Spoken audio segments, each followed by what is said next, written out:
আসসালামু আলাইকুম, ভালো আছেন সবাই? গুড। আজকে অনেকগুলো বিষয় নিয়ে আমরা আলোচনা করেছি। আজকে অনেকগুলো ভালো গুরুত্বপূর্ণ জনস্বার্থ সংশ্লিষ্ট সিদ্ধান্ত এসছে। আমি একটা একটা করে আপনাদের সাথে আলোচনা করি।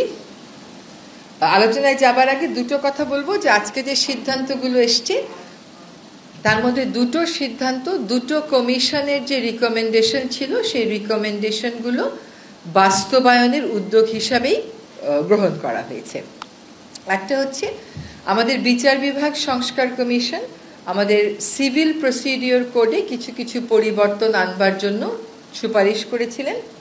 তারই আলোকে আমরা সেই ব্রিটিশ সরকারের সময় প্রণীত সিপিসির কিছু কিছু সংশোধন আজকে নীতিগতভাবে অনুমোদন করতে পেরেছি। আপনারা জানেন যে বাংলাদেশে একটা কথা আছে যে কারোর সাথে শত্রুতা করতে গেলে একটা ল্যান্ড মামলা জুড়ে দাও, তাহলে 3 জেনারেশনে সেই মামলা আর শেষ হবে না।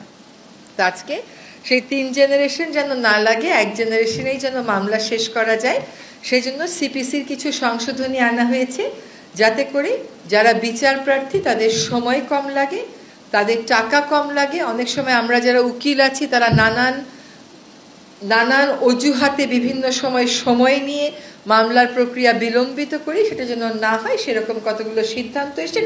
কয়েকটা উদাহরণ আমি আপনাদেরকে দিচ্ছি। যেমন আগে যেটা হতো যে একটা মামলার রায় হয়ে যাওয়ার পরেও আবার জারি মোকদ্দমা করতে হতো ওই মামলার রায় বাস্তবায়নের জন্য। এখন বলা হচ্ছে যে যখন রায় দেওয়া হবে ওই রায়ের মধ্যেই এক্সিকিউশনের বিষয়টা ইনক্লুড করে দেয়া হবে। আবার ওই যে বিভিন্ন সময় নেওয়ার কথা বলা হতো যে উকিলরা দাঁড়িয়ে দাঁড়িয়ে সময় নেবে, এখানে বলে দেয়া হয়েছে যে সর্বোচ্চ কয়বার সময় নেওয়া যাবে। আবার লিস্টে ফুল হিয়ারিংয়ের জন্য কয়টা মামলা সর্বোচ্চ নেওয়া যাবে, আর পার্শিয়াল হিয়ারিং হয়ে আছে পার্ট থার্ড ম্যাটার এরকম কয়টা লিস্টে সর্বোচ্চ ইনক্লুড করা যাবে।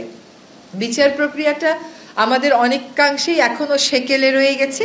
বিচার কার্যক্রমকে আধুনিকায়ন করতে এটা বলা হচ্ছে যে আমরা সমন জারিটা এখন থেকে টেলিফোনের মাধ্যমে, SMS এর মাধ্যমেও বা অন্য মডার্ন যে ডিভাইসগুলো আছে, মডার্ন যে মেথডগুলো আছে তার মাধ্যমে করতে পারবো। আর ফাঁসিয়ে দেওয়ার জন্য ভুয়া মামলা করা হয়, আগে সেটা শাস্তি ছিল 20,000, এখন সেটাকে বাড়িয়ে 50,000-এ করা হয়েছে। সিপিসির এই হচ্ছে বড় বড় যে সংশোধনীগুলো কথা বলা হয়েছে সেটা। আরেকটা কথা একটু আপনাদেরকে বলতে হবে, এটা আমি খুব খুশি মনে আপনাদেরকে জানাতে চাই যে আমাদের অভিন্ন নদীর